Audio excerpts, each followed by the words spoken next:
Good morning, everyone. I hope you are well. Happy Sunday. This is HP Shalom. I hope you've been enjoying the teachings over the last couple weeks. So, starting next Wednesday, we're really going to be entering into the very core and what I believe to be the most important teachings. These teachings are focused on Yahweh. We've already discussed Him a little bit, the sort of God of creation. And He's also called God, Lord, Adonai, Hashem, amongst many other names. All 72 names refer to Him. These teachings are ones that I really strongly channeled. And they're really the teachings that I have been leading up to over the last couple weeks. And I believe they are very much could be the three most important teachings that I have given and likely will ever give. The teachings are about Yahweh, the source of everything, the source of our creation, and how we can connect with Him. It's very auspicious that the birds are chirping right before sunrise, as I say this. And a sunrise really represents a rebirth into a new day. The old day has ended, night fell, things rested, and then with the rising of the sun comes a brand new day. With the sun comes life, warmth, energy. Without the sun, nothing on this planet would grow. So, too, I believe this to be like Yahweh. Yahweh is the sun. He is the source of life. And with a new day dawning here, I would like to suggest that we all consider this period over the next 10 days as a rebirth in our lives, a chance to renew, strengthen, reconnect with our God, and grow. To use it a little bit as a mini retreat, to keep that focus or that intention on our relationship with God and our desire to draw closer to Him. There are periods in our lives when we dedicate a period of time to contemplate things. We can still go about our daily lives, but when we get home, we take a little extra time to reflect, to pray, to read the Bible, to listen to teachings. And you've all already learned how to pray to Yahweh, but this will deepen it. So I encourage you all to reach out and try to deepen that connection. There will be a teaching given next Wednesday at 7 a.m., coming Sunday at 7 a.m. and 3 p.m., and then the following Sunday at 7 a.m. and 3 p.m. These 3 teachings will be focused on Yahweh, and they're quite powerful. So if you're able to listen live, please try to do so. The one in Wednesday might be difficult for some people, but try to listen to it whenever you can. There are periods in our lives where energies shift, where there is a pregnant space, a space that's full of potential. It's open, it's not cluttered. It's very much an energetic space which we can go through and connect to things we haven't connected with, and to make changes, different roads that we walk on. And as we emerge from that space, we're renewed and on a different direction. Things have changed. We've changed our motivations, what we wish to focus on, how we go about things. I sense a very pregnant space right now, at least in my life. And I feel it that it's out in the world as well. We're making the transition from spring into summer. For everyone who's been with me over the winter, from our 3-month winter sort of focus to spring, we focused on teachings. And summer is really a time when we really manifest. We've emerged through that cocoon of winter, kind of gotten our sea legs back in spring. And summer is when we really enter full force into the world. So I think it's very auspicious that these teachings come out now, just when the sun becomes the highest on the horizon, just when the summer solstice is approaching. We offer the teachings that are the most powerful that I know. The teachings of God Himself, teachings of His name, and the power of His name. It is the heart of all of us. So I hope the teachings over the coming week and a half will bless you. I will be there with you all, listening to them and praying with you all. There's great strength in praying as a community, especially when we all have the same intent and we focus on the same things. And I hope you look for that pregnant space within you all, that space of potential, the beauty of being able to connect in a different way, in a deeper way, to be able to make the changes that you seek.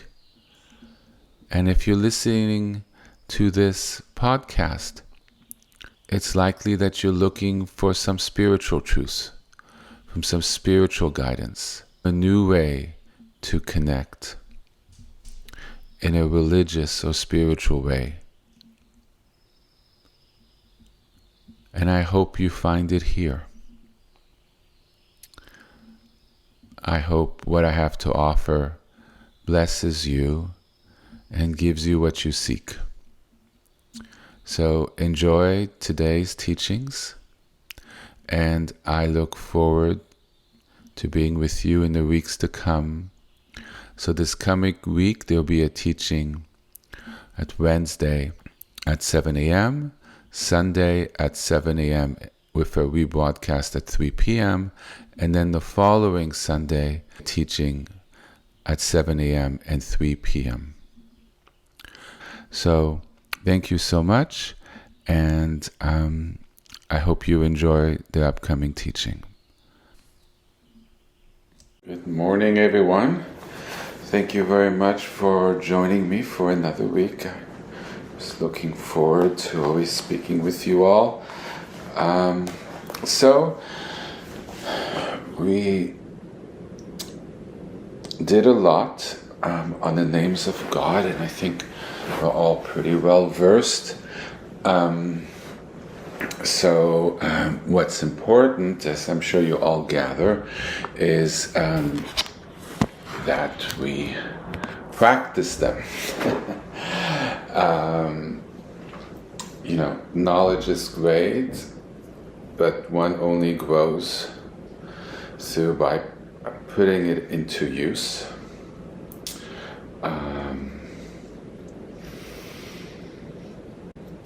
So why don't, so if people have prepared their sort of sacred space, I have, as I've spoken about previously, and I'll just quickly explain what it is for people who are new. As one wants to deepen spiritually, a lot of traditions. It's encouraged to create a space in your home where you kind of do your religious spiritual work practice. It helps us to connect psychologically to what we're doing because it's sort of a dedicated space. It works very subconsciously and consciously, and it helps us go further and deepen very quickly. And it doesn't have to be a separate room. It could be a corner of a bedroom, corner of a living room, wherever you feel a sort of uplifted pace, or wherever is practical. And you kind of create a little, for lack of a better word, a little shrine or altar, and you could place anything that you want there. So if you're very religious, depending on your religion, you could have sacred symbols or objects, religious texts, or anything that you feel would create a sacred space, pictures of sacred places, temples, buildings, pictures of historical religious figures. Really, you're trying to place there anything that connects you with God or your religion, that creates a place that you would consider to be holy and one that you can go in reverence in front of. It could also be walks or objects from places that you went to that have qualities that you find to be healing or soothing. It's really to put yourself in a frame of mind of devotion, calm, beauty, where you could feel open and connected with God. If you're not as religious, something that you find to be inspiring or healing, it's very much what you wish to make it. Okay, and to have a candle in front of it and a little incense, I find is good. I love Japanese incense, particularly Oldswood. It has a very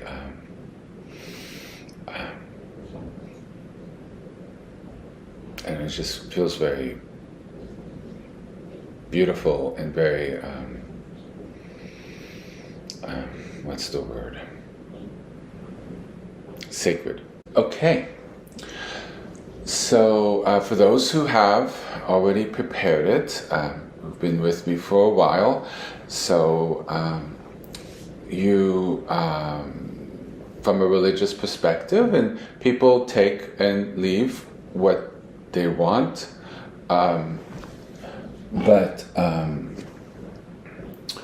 So from a religious perspective, by lighting the light, the flame, in many traditions, a flame is considered extremely sacred because it's alive. The flame has a certain essence that we're able to ignite. And I consider it the presence of God, okay?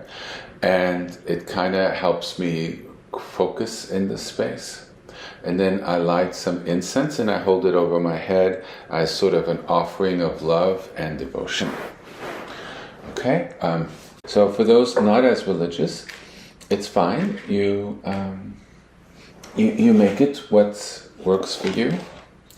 What we're trying to cultivate at one level is to connect with something higher than ourselves to help us along our spiritual path. And so when you create this space, you calm yourself, and then you kind of call in the name of God, which we've been doing, and we'll do it together. And you could use the name you wish, or follow the name that I use. Today I feel to use Adonai. And if we could say it together for those who can, and then see what one feels. Okay? And this will give me a sense to center myself. I have a pillow under me. Put the incense over your sacred pictures and objects, sort of kind of empowering them and your prayer space. And for those who do this, you'll know whenever you step or sit in front of that space, something kind of happens to you in a cellular level. You just kind of relax and you enter that special space we're trying to cultivate inside ourselves. It's an aid. And it's also an extremely beautiful expression of devotion for those who are religious amongst us. Okay? Put your fingertips together, front against you. Find that place where you feel sort of that sweet spot. It sort of engages with your heart, but you kind of feel that openness in the chest center. We'll work a little bit more on that in the future.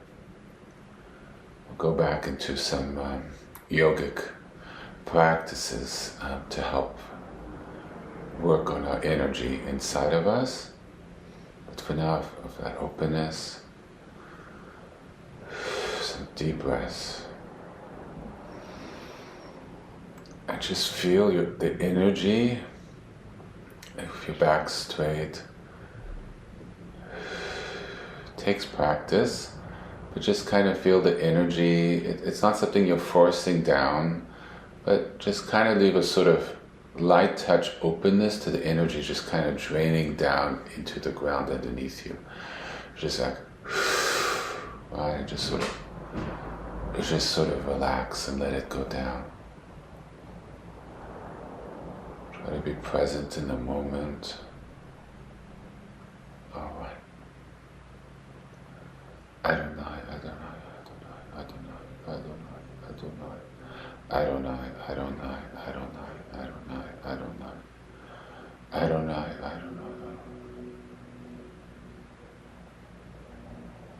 Adonai.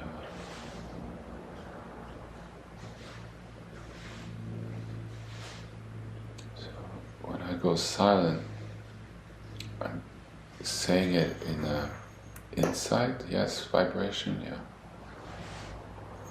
And actually I felt the energy really clear inside my sort of upper body, from my neck down to my hips. Adonai, Adonai, Adonai. My energy became very focused forward and very still.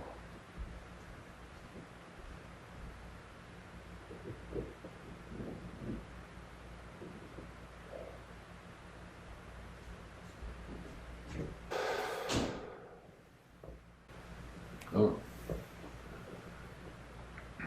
my back cracked as I moved my shoulders back. A lot of tension left. I became calm.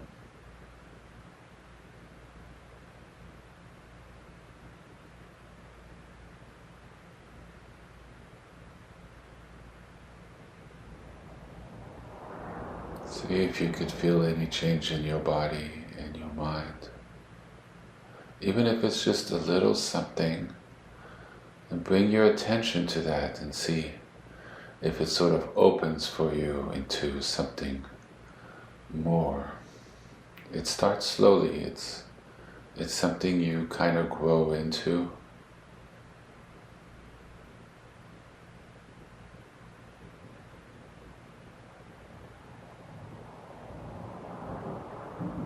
And keeping that focus, we just pray for each other here who are here, and those who couldn't make it. They feel peace, connection, guidance, and wisdom, and healing for those who need healing, courage, those who are sad, support.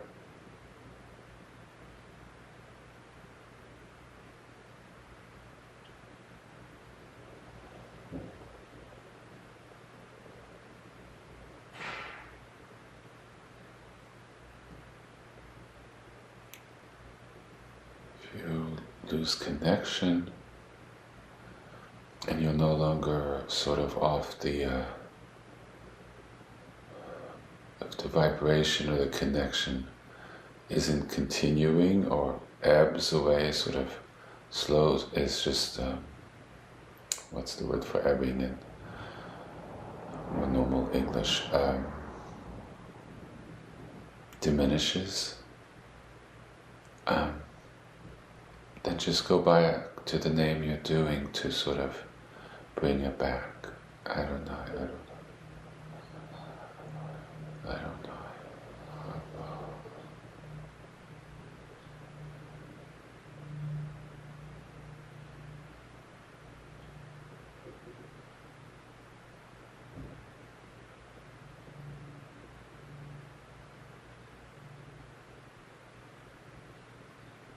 There is a very sacred space that we all can tap into.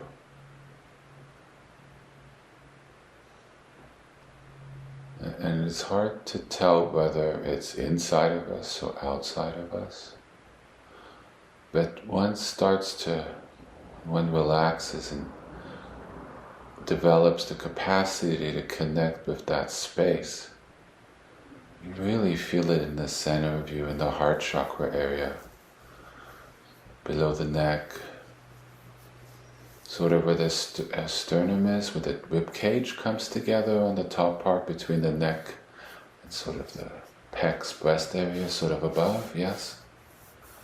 You put your hand up and down, you feel the bone there, and you could feel it. So I'm running my hands, all the fingers are together and my fingers are pointed towards my chin, right? And I'm running it up and down slowly, just from sort of the middle finger, and it's kind of the one next to it, down to the pinky. And see if you could feel where's this sort of an open spot, like space. It might feel dense, and then you hit a spot that just feels like the bone isn't as solid as one would think. So you just keep the mind calm.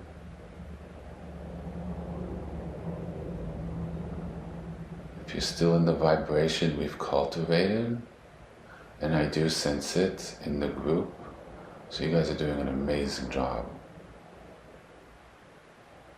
That's the power of group practice. Find that space there.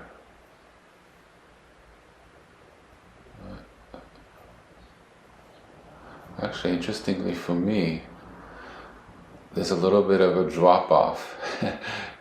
The bone kinds of go a little more inward when I go a little lower. I don't know if that's true for everyone, but there's that space there. Right where it just kind of drops off. You're not too low, you're not getting into the stomach area. Okay? And that is the heart center core. It's truly the center of us. The center of us is not in our brain. Okay? The center of us is the heart area. It's the strongest area energetically in our body. It's not our mind. Okay? So, you say Adonai and you send these vibrations of love to ourselves and that connection into that sacred space, right? See if you could feel that sort of warm space where that heart chakra sort of ground zero is. I don't know.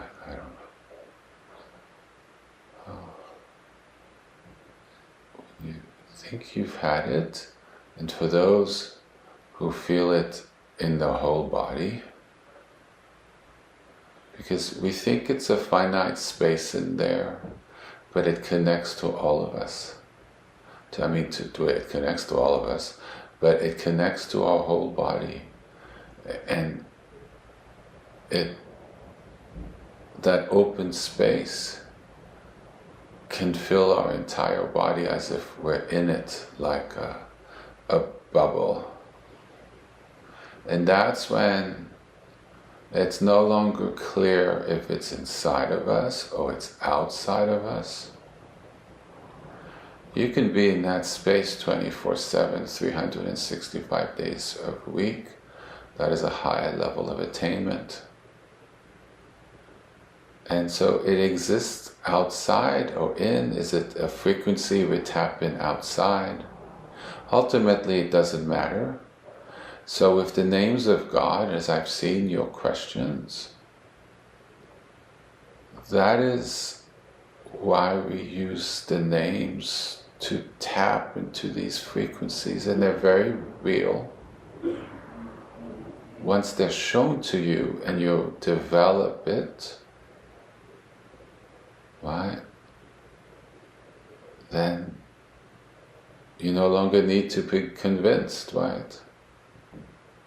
So together, let's just do the name a bit, and then let's just sit in that beautiful space together and send it out gently, gentle touch, so that hopefully everybody in the group gets a taste of it, yes?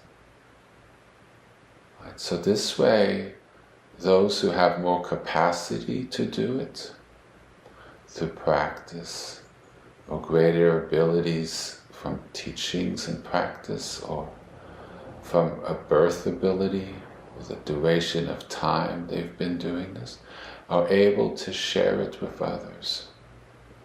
So they are able to get a sense, and also a greater ease to do it in the future.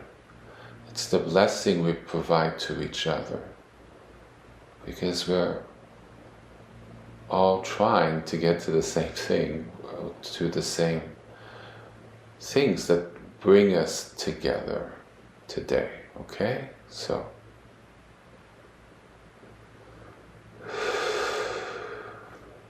if you're called to, you could put your fingertips back together or leave your hands where they were. I don't know.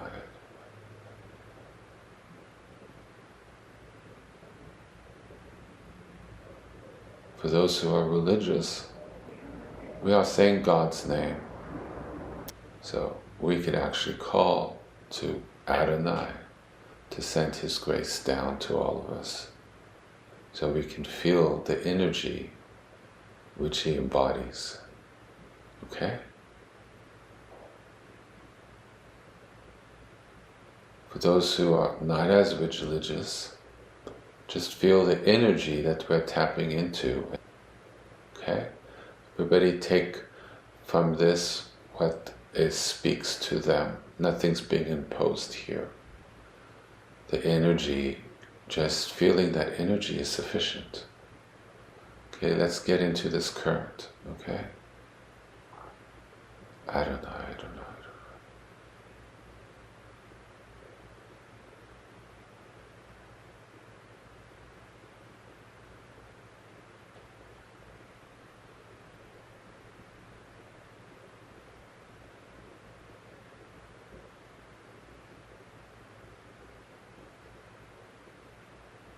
Open to it so it fills our body.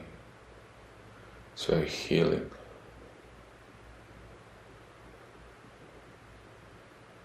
It's not a sharp name. Adonai. Adonai. It's very soothing, very healing. Has this sacred syllable of Ah at the beginning. Adonai.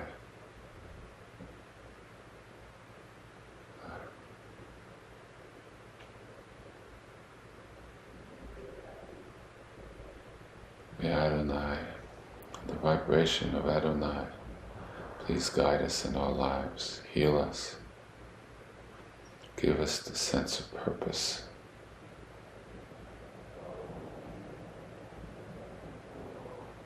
Help us.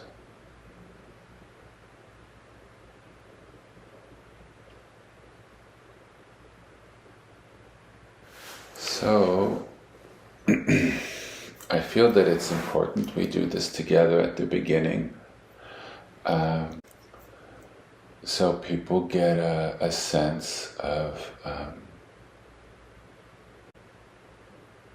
so we're able to grow together, yes? And people are free to take from it what they want and not to the extent they want, okay? Ultimately,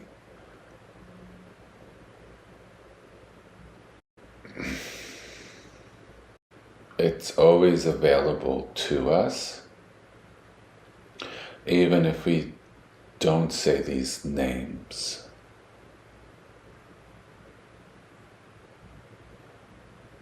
However, to be able to get to that ability, one has to sort of develop the connection. I hope that makes sense. It's a deeper connection. For those who are religious, who are listening, it's a way for us to commune in a deeper way with God, directly, and to be able to experience His energy, which is very possible. And within that energy comes what we need. At some point, as you connect, thoughts will come into your mind. Things you put together things in a different way, or you suddenly feel a guidance or an impulse to do things in a certain way.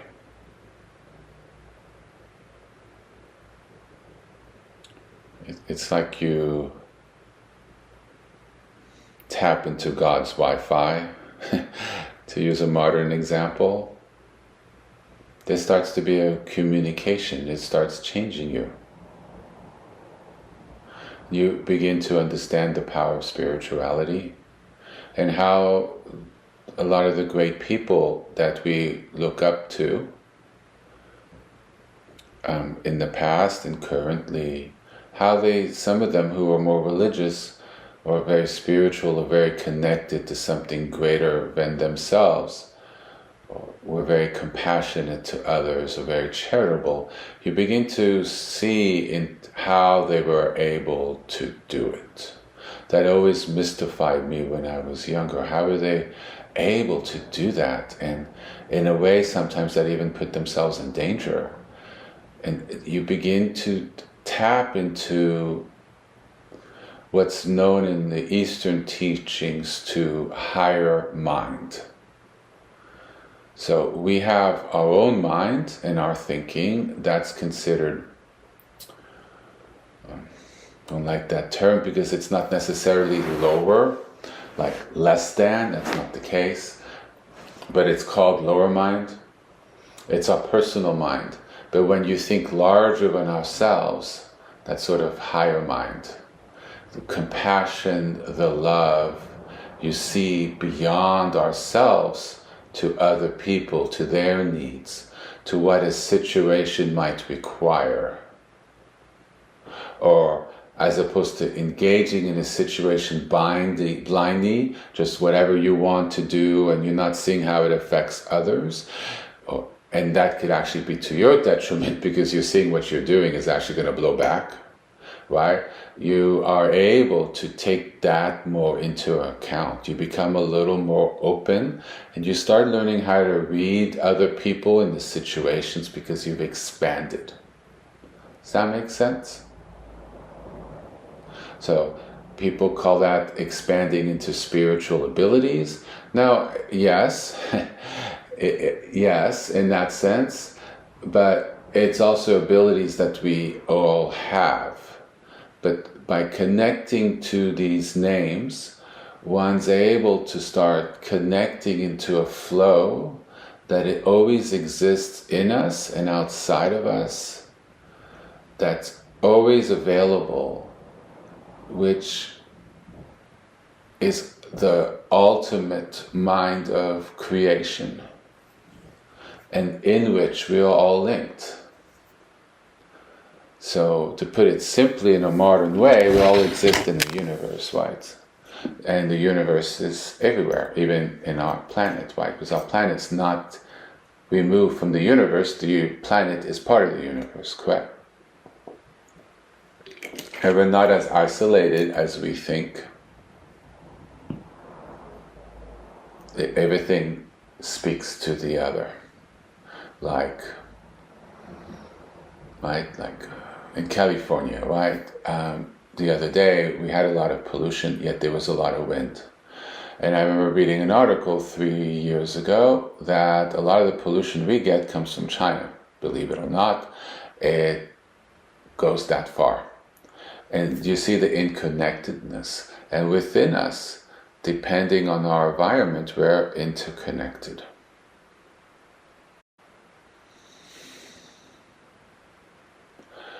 So for the next couple months, we're going to deepen together using these names. I'm going to try to use a different name every week so people start understanding how these names have different qualities and how different names could be used in different situations to regain a certain balance or clarity or connection that another name might not necessarily provide in that moment. So I was driving this morning and I saw the beauty of the scenery around me, and I said, Adonai, thank you so much for this beauty around me. I really appreciate it. So it was an expression of thanks. Then I thought, oh, why didn't I use Yahweh? Adonai is not a name I normally use, but Yahweh, thank you for this expression of beauty. But for that morning, Adonai felt less intense. It's a less intense name. And it felt more like God. Like the grandfather element of God is just a little more lighter touch and more expansive, at least for me. And I felt when I said it in my mind, I kind of felt the energy of God really come into what I was looking. And that's sort of the magic of this. I looked at some of your questions, some of which I'd already spoken about in the last couple of weeks, but I'll quickly go back and briefly and just touch about a quick answer. but one of which was, how do we use it and what does it do? And that's what I just gave as an example. And what I did in all of 4 seconds while I was driving, while looking at the scenery and the road and, being very present as a driver, I gave thanks to God, and it was a prayer. So some people ask, how often do you pray? Well, that would have counted as one time, 4 seconds. Right? And so if throughout the day you maintain this connection by little brief moments of prayer here and there, or the use of the name if you're not as religious, to connect with that energy we're cultivating, and seeing where that energy leads you or how it benefits your life, yes? You do little here, a little there, and it really shifts things. But I do recommend, in answer to one of the questions, is that you have a set time every day and you pray or you do the practice 10-15 minutes.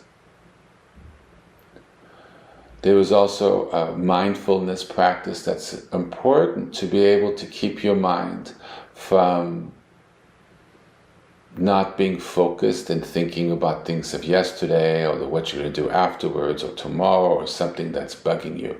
We need to cultivate the stillness of the mind.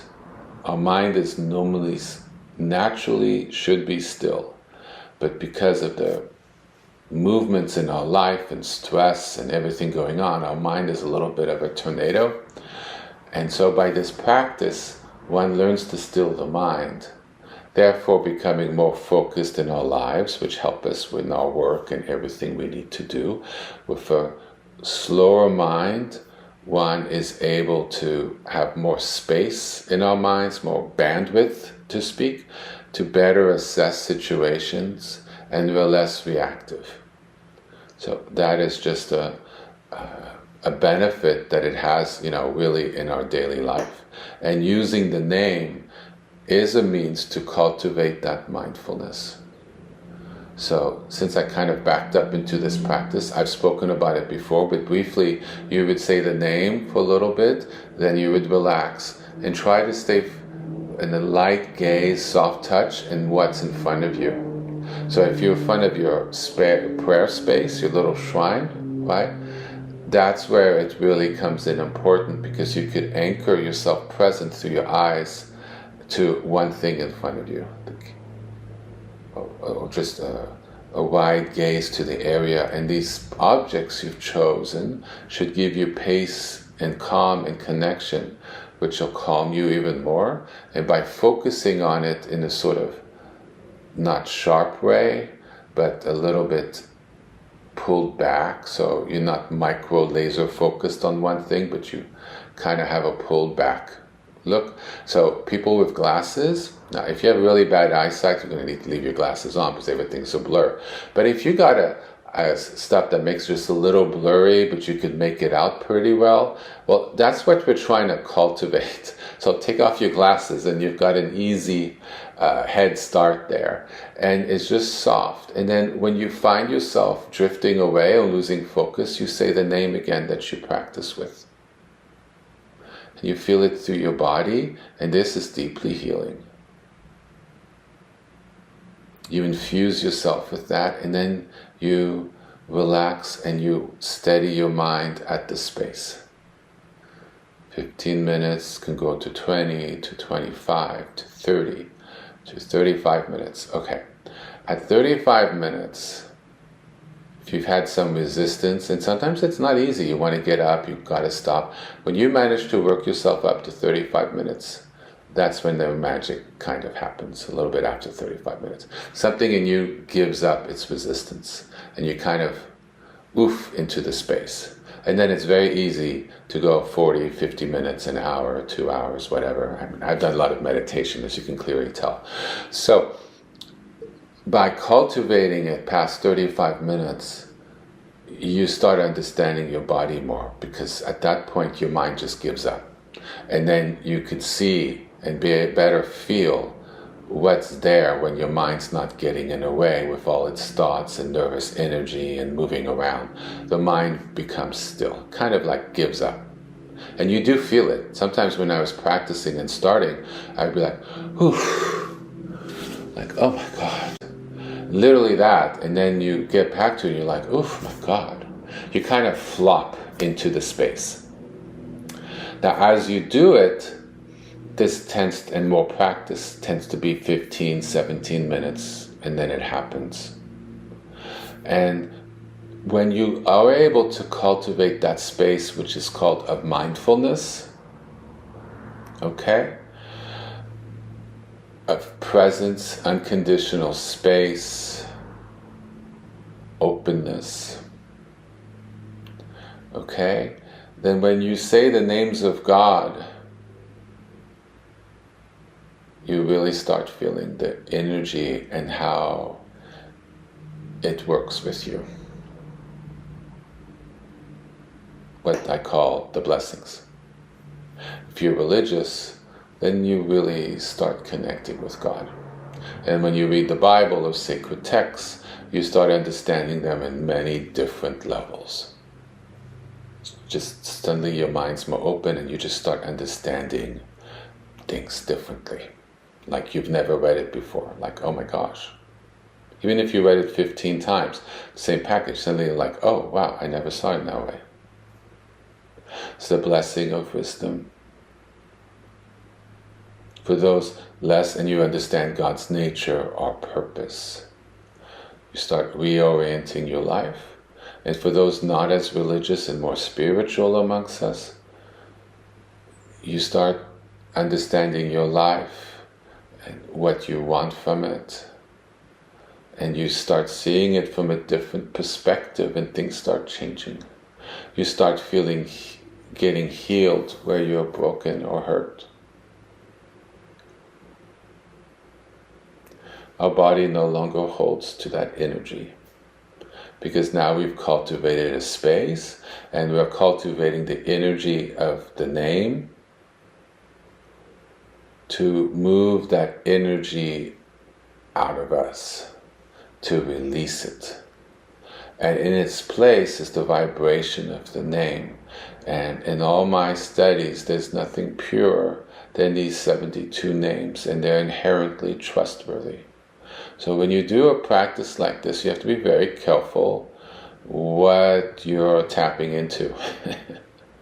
These are the names of God, utterly trustworthy. If you use some other name, then you are calling that into your life. You gotta be really careful what that frequency is. Some can make you really ill, and some are not so good, and some have bad consequences, and some are really great. And there's different levels of how great they are. Right? And I teach the 72 names because ultimately this is why I have the most confidence in. They are the oldest names. Okay? So I hope this is helpful. And this is why I encourage people to try to have a daily practice when you sit down. If you can only manage 5 minutes, just do 5 minutes. You have 4 minutes calm on the couch before your kids come running in for you to help them with their homework and you're tired from a long day.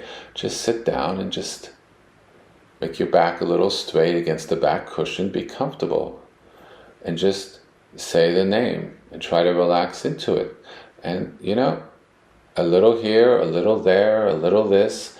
And with the passage of time, you're going to really be somewhere. Doesn't take as much as what people think it does. At the same time, the more you invest, the more you're going to get back, as well as the quicker it's going to be. Okay? So I've touched upon a bunch of people's questions. And then after today, we're going to stop with questions of the 72 names of God. I find that it's important, and this is true in many religions and spiritualities, to practice in accordance with, practice your religion or spirituality in accordance with the season. So in the winter, historically, it's cold. colder, people stay home. Anybody who has in a snowy climate knows full well what it is. And of course, if you live in the southern hemisphere, it's flipped. It would be our summer would be your winter, so you would have more of inclination to do it when it's cold then. But since I live in California, it's going to be, the December is the winter here. So this is when you're less outgoing, it's not the summer, you're more at home. So you have the space to learn by reading and studying. Last week I mentioned 2 apps that use artificial intelligence that is quite knowledgeable to help with our studies. I hadn't updated the apps that I currently use from the ones that I had used last fall when I made the recording. Currently, I find Chai, Chai, and the app Poe, Poe, to really be excellent. And they're the ones that I've been using for the last couple months and will likely use into the future. It's really like having a college professor that you can ask questions to and ask follow-up questions and really deepen in your knowledge. So I highly suggest, if people wish to learn more or have questions about something, to ask the question in either of those apps and look at the responses. I'm continually blown away by them, and I find it to be extremely helpful in gaining knowledge, and it's a resource that's nowadays available to all of us. So these apps are a great resource to help us with our studies during this time, along with any other studying or reading we wish to do. We could also spend this time praying and meditating and deepening in our ability to connect with the names in ever deeper and more powerful ways. When you can go deeper now, and then when spring comes, you'll have everything you've sort of grown, like weightlifting heavy during the summer, during the winter, and then you have it in the spring, right? And because you've worked on it. So we do the heavy work when we really have the time and less of the inclination of going to the beach and all these things, because we can't. And then so when spring comes, when we feel more inclined to get out, and we were cooped out all winter, especially I lived in the East Coast for like 30 years, so the winters can be brutal. Spring comes, geez, the last place you want to be in is your apartment, right? But you've done that work and you can take it out in the things that you do. And you learn how to integrate it into your daily life. So it doesn't always have to be in front of your prayer space or at your couch or wherever, or on the back of your chair or in bed, like I've taught with certain practices. Then suddenly you could bring it out into the world and you start integrating it. You sort of, what you say in Eastern practices, you get off the cushion. You get off your prayer space and you take it out into the world. And that's when a lot of growth occurs. We're all looking for something greater than ourselves for the most part, otherwise no person probably wouldn't be here listening to me, and this is where you start growing. Look, these teachings are not available on TV, people aren't interested in this, a lot of people, and it's just not part of our culture. But it was part of people's cultures a long time ago. So when you learn from people who have studied the ancient things and have an understanding of it, it could be brought into the modern world and it could become part of your life today. And let me tell you, it makes for a very meaningful life. Your life develops additional levels of meaning, and for those who feel what's the use of all this, it's just like it's so hard all the time, it really gives you a sense of wonder and a sense of purpose. There was a period in my life, boy, it was tough. I had a slumlord, water coming in from the ceiling, horrible job, paid the bills barely, had to have a roommate in a small place in the not Manhattan, somewhere in Queens. And let me tell you, I decided to really focus on teachings, and I was the happiest of my entire life, almost. And at the same time, if you look from the perspective, boy, it was challenging. I didn't have health insurance sometimes, and it was really tough. So slumlord took off the heat in winter, wake up freezing. But I learned so much, and I felt like I was really connected. And I was so appreciative of the practice. And I took some spiritual trips, some pilgrimages. And somehow there was always the money available in my bank account to do it. And at the end of the year, sometimes I'm like, wow, I only have a little left. I was single, so I could do this. And I'm like, if I had planned everything that I did, I would not have been able to do it financially. But somehow, by just deciding to do this and looking at it, oh, I can do this. Oh, wow, that's wonderful. And this, somehow it all came together perfectly. And that's the grace and the being held when you try to tap into what's real, the capital R. Our homes are not real. Yeah, now we're getting into Eastern things. It's really not. We think our homes are real. Well, there's a fire. Let's see what's left. Almost nothing. It's not real. It's not permanent. Right? So we attach to our loved ones, but, I've already lost one parent. Another one's quite old. Lost my grandparents. Lost of aunts that I loved. I've lost animals. Devastated me. I'm very attached to animals.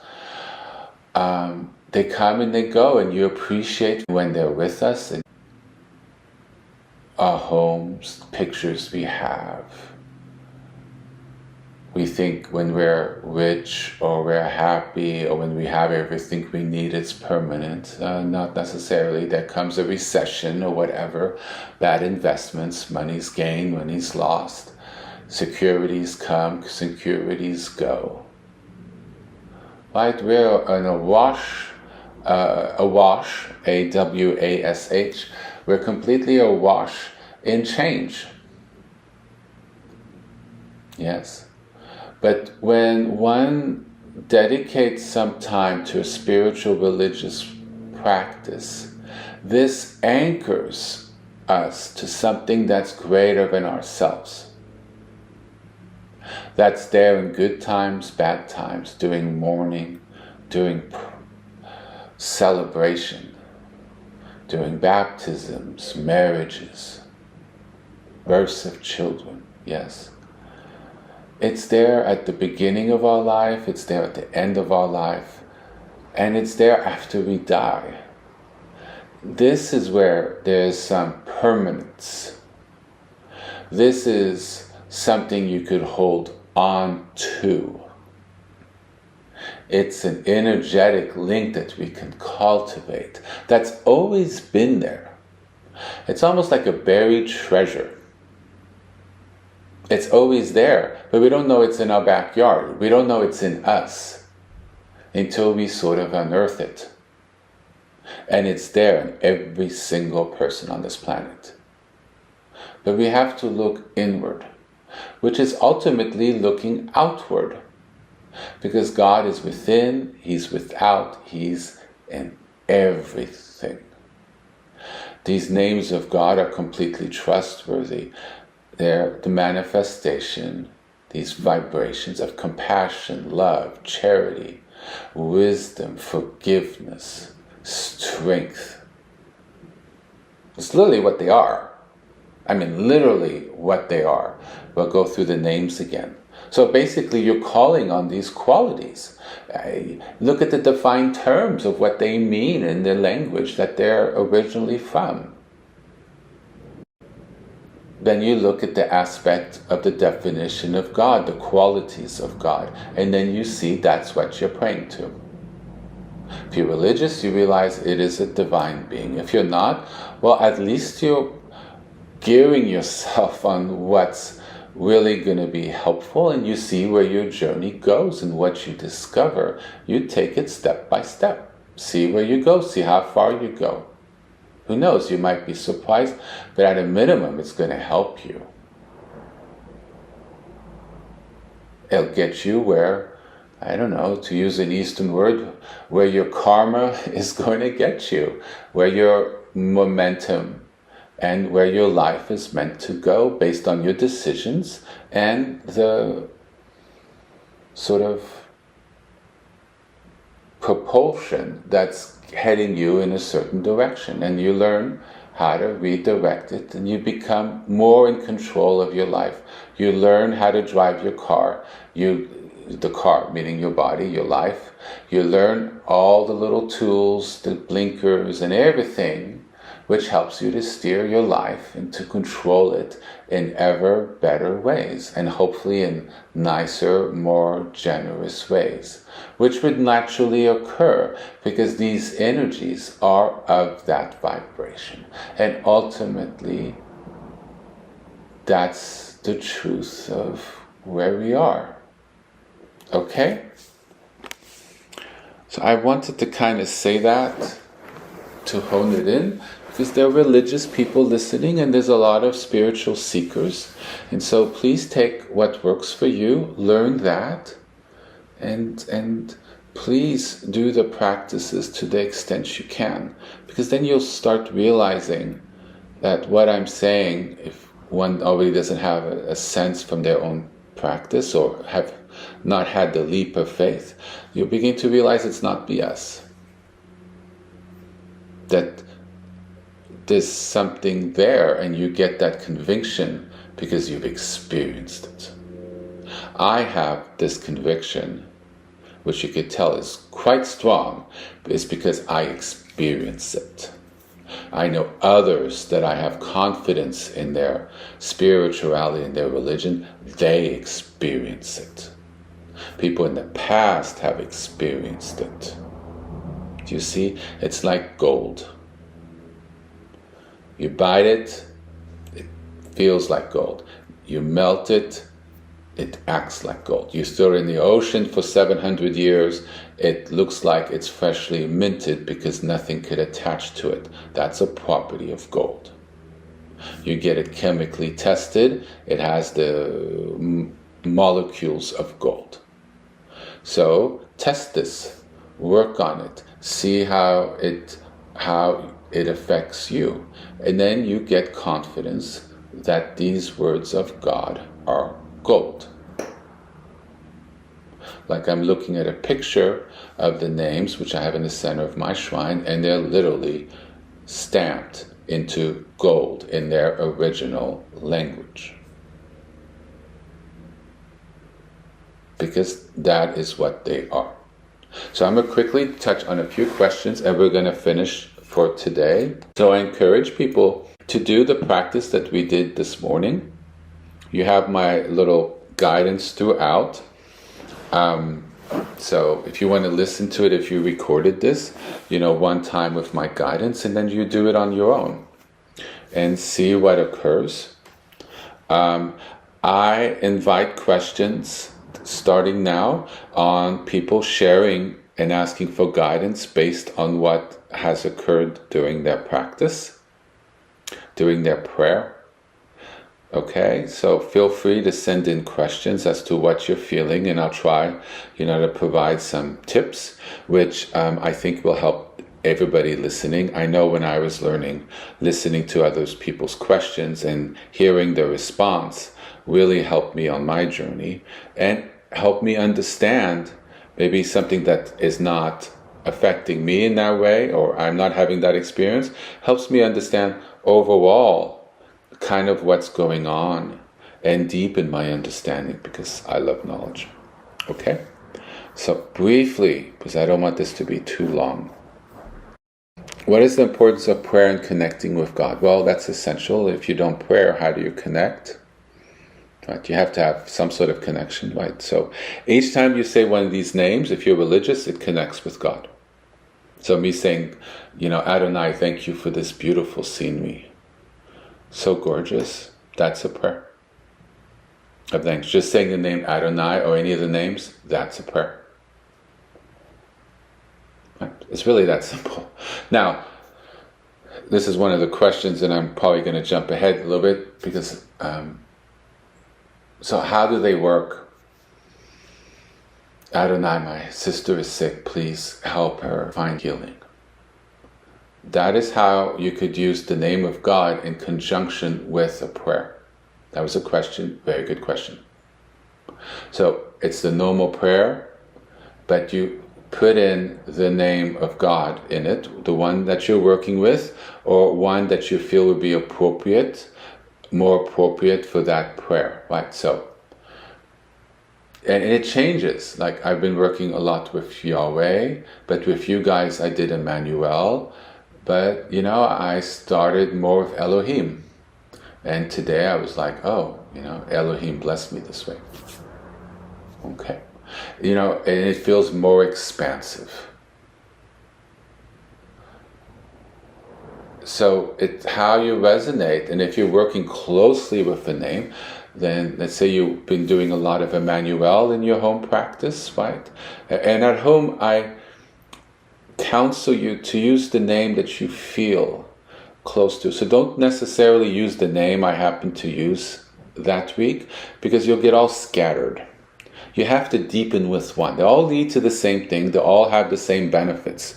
We're called to different ones at different times, or called for one for our entire life. Okay? So either it's the religious reason, or you just feel called, and the other ones are, they're nice, but it's not your home base, right? So use the one you're using, normally you feel called to, and that's the one you would pray if, Emmanuel, my sister is really hurt. Emmanuel, bless her. Emmanuel, bless her. Right? You might touch your hand and say, Emmanuel, heal her. And just feel a little energy of the Emmanuel you've cultivated in your practice, and feel that energy. Is this spiritual healing here? Feel that energy, kind of like we did it to the world yesterday, or to our last week, and to ourselves, to other people, right? In our group, that we may all feel it, and all be blessed, right? So if you say, you cultivating the Emmanuel, you're living it because you're doing it every night, and sometimes you say, oh, Emmanuel, thank you for this great review from work. Thank God, I'm so relieved. Thank you, Emmanuel. Oh, I got a great raise. Thank you, Emmanuel. Right? So you're cultivating this Emmanuel energy, right? So your sister is sick. You need to say it in you. You have this Emmanuel. You should say Emmanuel. And even if you need to sit in the chair and just bring it up, right? Because you haven't cultivated enough to have it instantly available. So you just say, Emmanuel, Emmanuel, you feel it in you, right? Kind of charging your battery, you bring it forward. You put your hand on your sister's hand. Okay? And you just say, Emmanuel, heal her. And I felt like my hands extended, and I was sort of visualizing somebody in a hospital bed, and I literally felt energy from with me shoot out of my right hand outward. Okay? So my mind is calm, especially when I teach, so I could literally feel the energy leave my body. The energy leaves the body through the right hand. In traditional teachings, the energy of the body comes in through the left hand and exits through the right. And as one practices, one begins to realize that that is the case. And so when you want to heal someone, you put your right hand against them. So the energy leaves through your right hand. Now, I have found that I would often, if I touch someone, I would be touching their right hand as well. And I have found that to be very effective for them, or where they're hurt, or anywhere in the body, or both hands. So I hope that's helpful. You can also touch their shoulder. That's a great place. And I found that their right shoulder is really a good place. I find through healing, touching the left side of the body, for me, it just doesn't seem to be. It's not where I feel called to do if I wish to help with spiritual energy. But you get a sense that you're cultivating it, and that's sharing the healing energy of Emmanuel. They're becoming a conduit for a practice that the person doesn't do. They might not even be religious, right?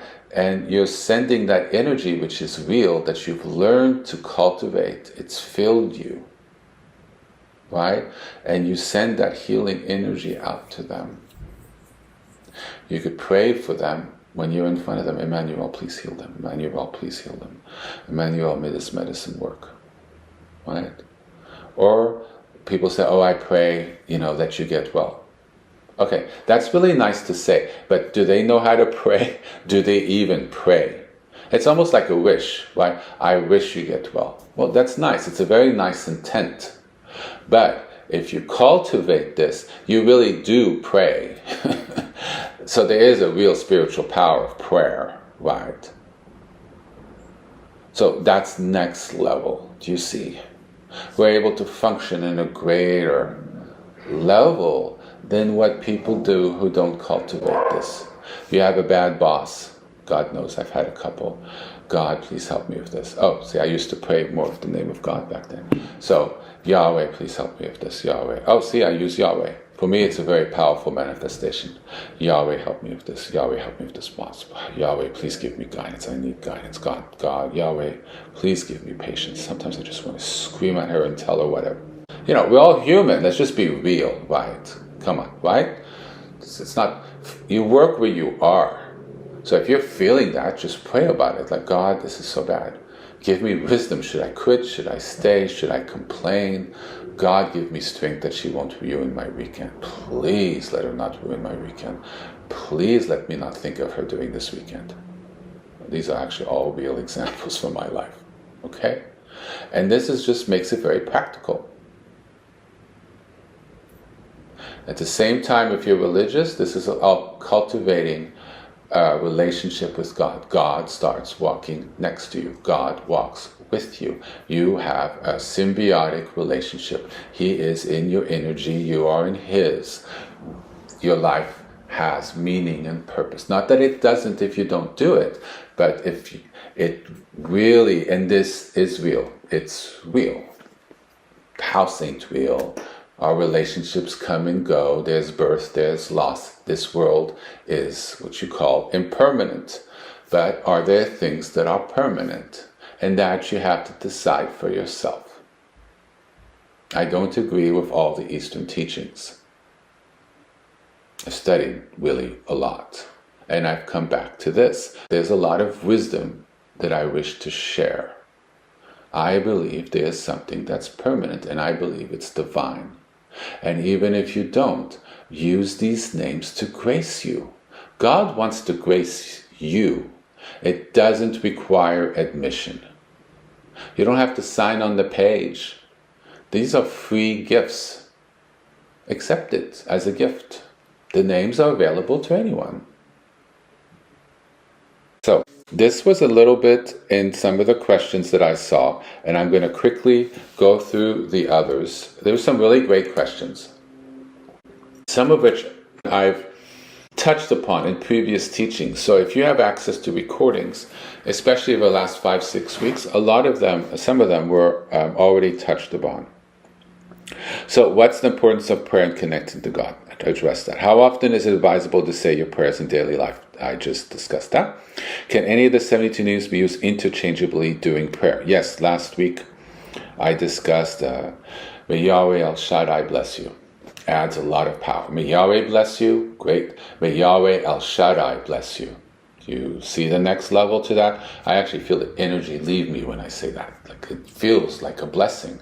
You're literally blessing by using the name. It's not that you're blessing it, but in a way you are, because you're saying the name, but by you calling on these sacred syllables, you're actually emanating from your voice the blessing, which is actually God blessing them. Does that make sense? It's like on multiple different levels. Just take yourself out of it. Not good to have an ego when you do this. You're saying a blessing, you're emanating, you're being the stand-in for God in that moment. Don't make it about yourself. Now, in part, it is about you. You've done the practice, you've cultivated the knowledge, you've refined it, you try to make it pure, you try to be a conduit, yes. But that's wonderful. But don't become an ego. Please don't. That's not good at all. There's examples all over this world of what could happen when you start becoming, oh, I'm so great, especially in the spiritual world. Just look on the TV and stuff. It's horrendous, the things that you see. Right?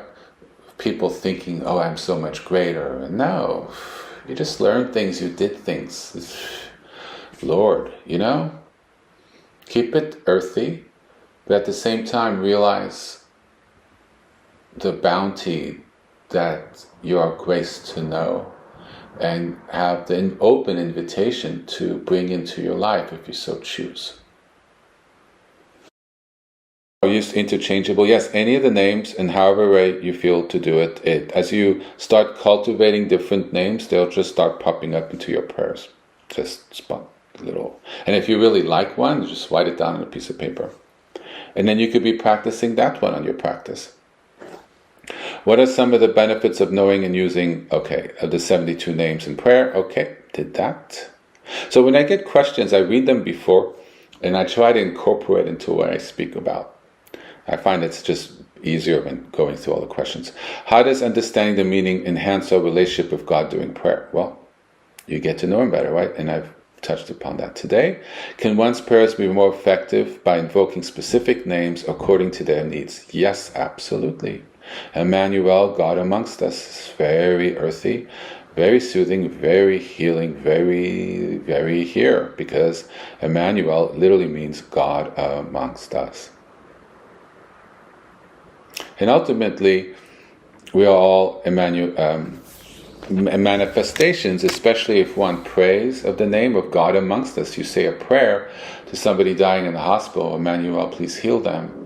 Well, you're literally manifesting the energy of Emmanuel to that person, and you're the stand-in for God amongst us to that person. Though, don't confuse yourself as Emmanuel when you're not a perfected, totally holy, pure being. We're working on that, right? Which that's the model of what we wish to attain. That's the goal. But somebody giving $5 to a homeless person, to the homeless person who's looking at you, you are expressing the divine quality of charity and compassion and love to someone you don't know.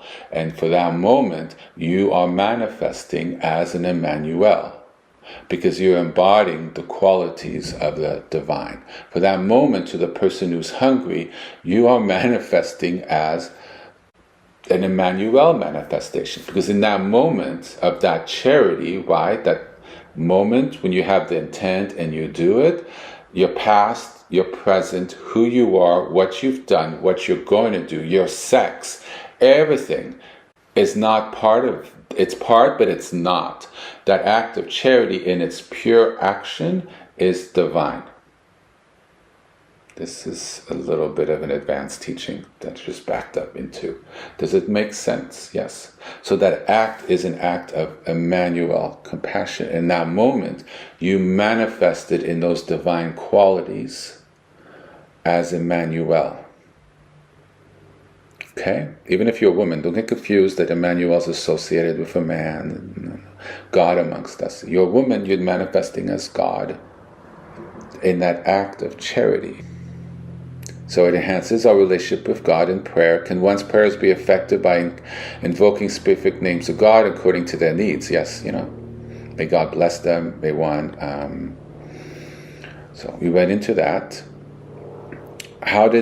So if you use Emmanuel, if you're more into Adonai or Abba, then that's the manifestation that you're presenting when you give the act of charity, because that's the name and the vibration you've been cultivating in yourself. Ultimately, they're all one and the same, the 72 names. But as you learn, you begin to see the different qualities. And it's the one that you work with. Yes, the most. Or if you are cultivated in depth several, then the name that you feel spontaneously comes out if you do a prayer, which inside of you, without thinking, is the right frequency. And that's a higher level of being that is beyond your consciousness. It's when you get into more of a wise wisdom mind. It's beyond thought, and it just spontaneously manifests, and you don't know why.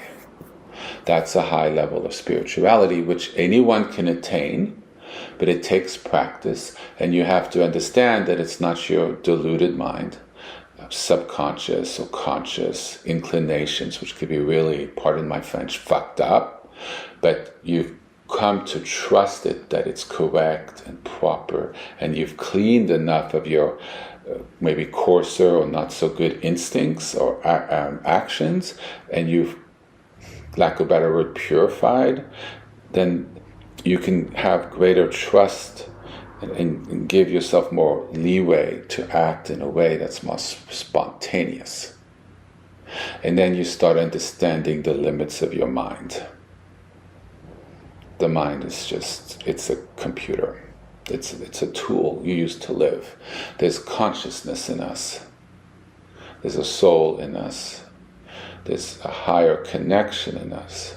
And once one learns to still the mind, to make the mind more calm, that aspect that's I just mentioned starts to come forward. And we don't go away. We just start living in a different and fuller way. And it's us, a better sense of us, who we really are. Becomes truly who we are when the mind starts.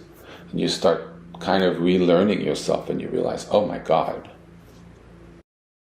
Does that make sense? It's a complete path. You work to it. How did the idea of assigning 72 names of God originate? They all come from the Bible. It's the words that were used in the Old Testament. It's if you believe that God guided their writing, then it's the name that God, or when God spoke to someone, that's the name he called himself, particularly Yahweh. Which scripture introduces the 72 names of God? They're all over the Old Testament. Can the 72 names of God be considered as different aspects or attributes of God? Yes, absolutely. Discussed this extensively last week. Is there a preferred name of the 72 used in prayer? No, but I would stick to the proper names of God at the beginning as opposed to the attributes, which are also his names. So Adonai, Elohim, El Shaddai, Yahweh, Hashem, yes, Abba, yes, okay. So, okay, all proper names. There might be one or two that I haven't touched about. How do you incorporate the use of the 72 names in your daily rituals? Well, that was a lot of today. That was an excellent question, which I touched about, and I think I covered, but I never felt I've really fully hit it home, because I was talking about a lot of different aspects and trying to teach. So I hope you see it practically today, and we'll work on it in the coming weeks. Why is it that certain prayers use specific names of God? Okay, so we haven't really discussed prayers, and I think I may not, at least for quite a while. I don't think it's particularly necessary, because I found in my experience that your own prayers are the most powerful, because they're gauged to what you need and in your personal relationship. That being said, when certain prayers are said for centuries and centuries, they do gain a certain power. So, but what I really encourage is what I kind of teach. But if you have a certain religion, then please use those prayers, especially if it's required. They are holy and sacred, and please use them. There's some beautiful prayers and just gorgeous. And if that speaks to your heart, then please use them. And it's quite powerful. And they use specific names of God because that's the name that a high priest or saint decided to use. Or if it comes out of the Bible, that's the prayer that was used, and that was the name of God that was associated with it. And as you learn the names of God and you research it more, you'll start seeing how it points to certain qualities or attributes or vibrations of God. Oh, what's the relationship between individual prayer and communal prayer in the context of the 72 names? I'm not sure exactly what that question is asking, so I'm going to think about it. But we did it together, so that's a form of communal prayer.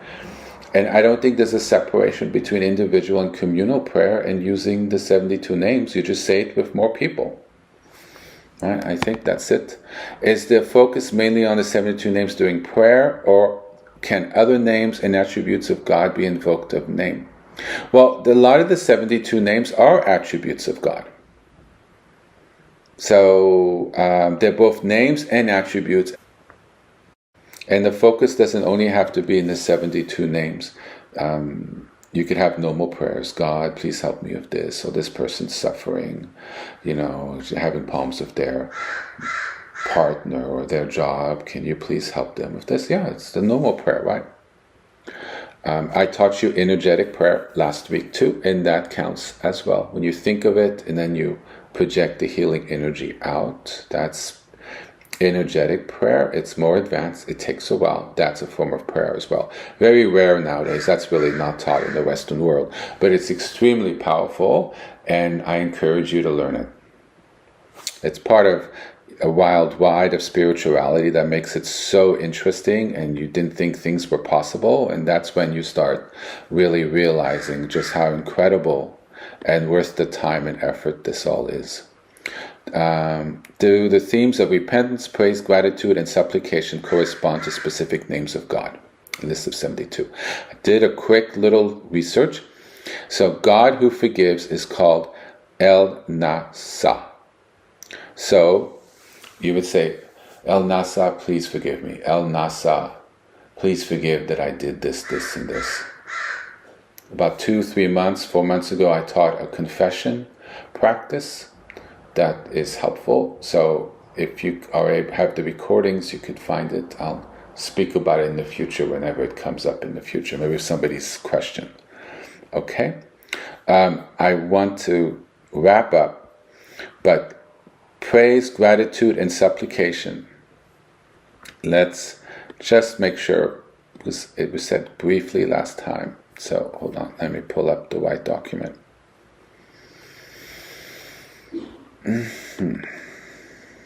Oh, it's here. Hold on. Jehovah our defense. Jehovah Magininu. I'm going to do much better with the pronunciations. I really apologize. So, Jehovah Magininu, shield me. So that's an aspect I think that question was talking about. Right, so how you use specific names for certain things if you choose to do that. Right? Yahweh who reveals, Yahweh Nigila. I haven't studied some of these names, but I would say reveals would be show me the truth of the situation, give me wisdom. Yahweh Nigila. You could just say that in a Yahweh Nigila. And that incorporates the aspect of the divine knowledge of God to reveal. Just those two words kind of encompasses it. Or you could say outward calling to the aspect of Yahweh, Yahweh Nigilila. This is so hard, Yahweh Nigila, please bless me. And then if you want to do it energetically, that's the name you use repeatedly. Yahweh Nigila, Yahweh Nigila, Yahweh Nigila, Yahweh Nigila. And you see, by using that name, you are now bringing that energy into your body. embodying the aspect of Yahweh that who reveals. Or Elohim Aizar, God our helper, God who helps us. You say Elohim Aizar, Ari Azar, Ari Azar. Do you see? Wafe Cholim, healer of the sick. Wafe Cholim, Wafe Cholim. So instead of maybe using Emmanuel, you feel called to say Wafe Cholim, healer of the sick. That's the name of God, but specifically God who heals the sick. Does that make sense? Maker of peace, right? Ose Shalom. So you see something and you're like, oh my God, God, please bring this to this. So you could be saying the name repeated, Ase Shalom, Ase Shalom, Ase Shalom. Okay? I don't really want to mix too much Eastern with the Western, but the way I'm using these names are like a mantra. Okay? You're using words to create an energetic manifestation of the aspect of the term you're using. It's an extremely powerful form of spirituality. And this is sort of what these names can be used for. You're actually trying to channel the aspect of divine peace. Ose Shalom, Ose Shalom. Okay? So, just to go through some names. Perfect God, God of truth, God who forgives, gracious God, faithful God, merciful one, merciful God, everlasting God, Yahweh my salvation, Yahweh my redeemer. Good one for, forgiveness as well. Yahweh my rock. You feel ungrounded, you feel you're losing everything. You let God ground you. Or if you're not religious, let that energy of divine ground you. Because you're calling on the energy of grounding. You know where you are, you know your truth, you know your purpose, you feel whole where you are. And then you could walk and act in stability, in alignment. Yes? You connect with the walk aspect, the solid, present, not wavering. See, if you're religious, you connect that God is always with us. God doesn't waver. God doesn't go away. God is dependable. God is permanent. The rocks of this world are not permanent. You can crush them. They can be dissolved in magma. They don't need to exist. They can become cement, right? Rocks are not permanent. You can dissolve them into their molecules. God is permanent. That's the aspect of permanence we are channeling.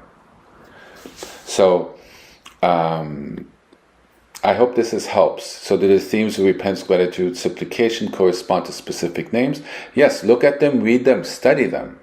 Remember, these are not the names of the Kabbalah. These are the names of the 72 names of God in Judaism or in Hebrew.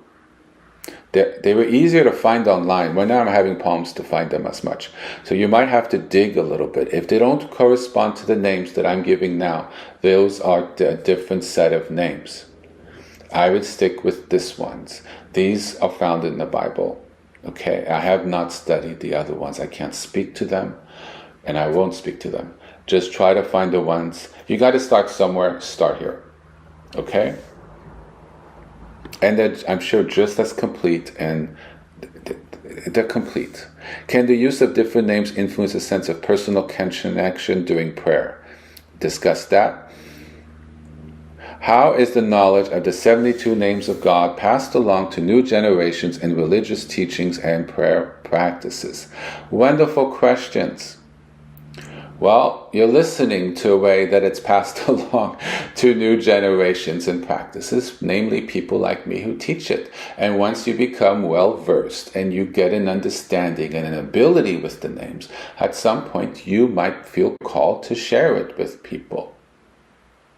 Just share it in a pure way and just make sure you're really ready and don't make it about you. It's really not about you. It's about the names and what you're trying to share as the divine qualities of God. or to share people who are more spiritual energies that would help and grace their life. And then they go forward, or they stay and grow in a different way, or become religious, or they don't, but the energy has connected with them, and may it grace everyone's life. Yes? So that's a wonderful way to stop. Please practice this week. Please do your prayers. And then everything I say will be that much clearer. Once you get your own taste of it, then, then it's perfect. You'll understand. Work with the energy of the divine through our prayers, by setting up our shrines and connecting to peace and quality and love, and which are aspects of divinity. And when we specifically say the names, implicitly it's implied that we ask to be guided and shepherded by these names as the flow of their wonderful qualities into us. And they, just like when you enter a river, you go in and the river shepherds you down the river. It guides you and moves you. You're no longer on land. You're now in a river. And it's faster and it's wondrous. And this river is very safe. And I hope it blesses you all. Thank you for joining me. And I look forward to being with you all next week.